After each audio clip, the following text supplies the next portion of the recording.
Hello everyone, সবাই কেমন আছেন বলুন তো। আমার জন্মদিন ছিল কিছুদিন আগে, আর তখন আমি কিছু ছবি আপনাদের সাথে শেয়ার করেছিলাম, কিন্তু এত দিন হয়ে গেল এখনও পুরো ব্লগ দেওয়া হয়নি। তাই ভাবলাম আজই সেটা শেয়ার করি। আমার জন্মদিনে কি করলাম, কোথায় গেলাম, কেমন ছিল সেই দিন, সবই থাকবে আজকের ব্লগে। শেষ পর্যন্ত দেখে ফেলতে ভুলবেন না। তো চলুন দেরি না করে শুরু করি আজকের ব্লগ। Let's go. চলে গেলাম পার্লারে, এখানে শাড়ি আর চুল সেট করি উইদাউট মেকআপে। আমাকে এখন কেমন লাগছে বলেন তো। আসলে শাড়ি পরলে সব মেয়েদেরই অন্যরকম সুন্দর লাগে, আর আমি শাড়ি পরলে আমার মনটা অনেক খুশি খুশি লাগে। আমি যে পার্লারে যাই এটা হচ্ছে বনশ্রীতে, জোড়াখাম্বার পাশেই। তো এখানে আমাকে যেভাবে বলি আমাকে হেয়ারটা শাড়িটা সেভাবে পরায়, তো আমার কাছে খুব ভালো লাগে। আর এটা ডেকোরেট অনেক সুন্দর, সিমসাম। তারপর আমি বাসায় চলে যাই, বাসায় গিয়ে আমি নিজে নিজে মেকআপ করি। তো আমার মেকআপ করতে খুবই কম সময় লাগছে, মিনিমাম মানে 10-15 মিনিটের মতো লাগছে। আমরা দুপুর দিকে বের হয়ে যাই, আমার হচ্ছে কেকটা রিসিভ করতে যাই। তো চলে এসেছি ব্ল্যাক ক্রাফটে। এটা হচ্ছে স্টাফ কোয়ার্টার, বনশ্রী রোড, মোস্তমাজি, আমুলিয়া ডেমরা, যেটাই বলে মোস্তমাজি মেনলি। তো চলেন আমি রেস্টুরেন্টে একটু আপনাদের ঘুরে দেখাই। আমার প্রথমেই বলি এর এমবিয়েন্স একদম ইউনিক, কালো আর ক্লাসিক ডেকোর, সুন্দর আলো আর আরামদায়ক পরিবেশ, একদমই পারফেক্ট যে কোনো স্পেশাল মুহূর্ত কাটানোর জন্য। সুইমিং পুল, দোলনা, আয়না আর চারপাশে সুন্দর ডেকোর সবকিছু এতই দারুণ ভাবে সেট করা যে এখানে সময় কাটানো সত্যিই উপভোগ্য।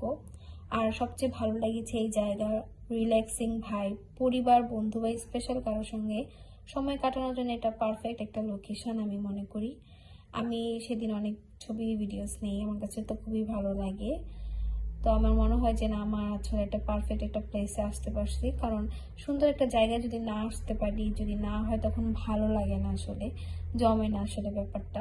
আমরা নিচে যাই, তারপরে সবার সাথে ছবি তুলি, অনেক কিছু সময় কাটাই একসাথে। তারপরে সবাই অনেক মজাও করি কিছু সময়।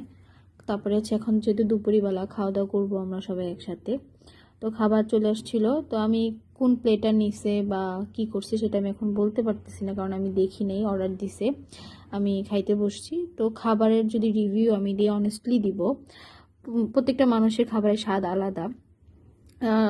কারোর কাছে একটা জিনিস ভালো লাগবে, আরেকজনের কাছে লাগবে না, এটাই স্বাভাবিক। কিন্তু অনেস্টলি যদি বলি, আমার কাছে তাদের খাবারটাও বেশ ভালো লেগেছে।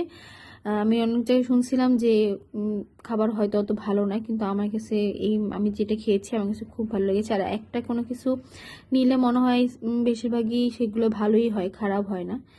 তো খাবারটাও বেশ মজার ছিল। কেক হচ্ছে আনবক্সিং করি, অবশ্য আপনাদের অনেক আগে আমি দেখিয়েছিলাম। কেকটা হচ্ছে আমি আমার মতো কাস্টমাইজ করি, আমি একদম সিম্পল পছন্দ করি। সিম্পলের মধ্যে সুন্দর লাগবে এরকমই।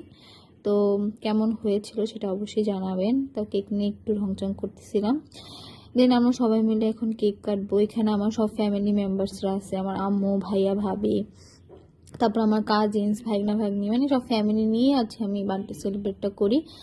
আমি মনে করি সবচেয়ে থেকে স্পেশাল মোমেন্টগুলোতে ফ্যামিলি নিয়েই হচ্ছে সময় কাটানো উচিত, কারণ তারা আপনার ভালো মন্দ যে কোনো সময়ই থাকে, অবশ্যই পাশে থাকবে, সব সময়ই থাকবে। তো যেটাই হোক, আমি হচ্ছে কেক নিয়ে একটু ভিডিও করতেছিলাম। তারপরে এখন সবাই কেক কাটবে অ্যান্ড খাবে, এই তো। তারপরে দেখি সন্ধ্যার দিকে বাসায় চলে যাই, তারপর হচ্ছে তারা আমাকে গিফট দেয়, সেগুলো আনবক্সিং করি। নেক্সট ভিডিওতে আমি এগুলো দেখাবো। তো আমার ব্লগটি যদি আপনাদের ভালো লাগে অবশ্যই জানাবেন। টাটা।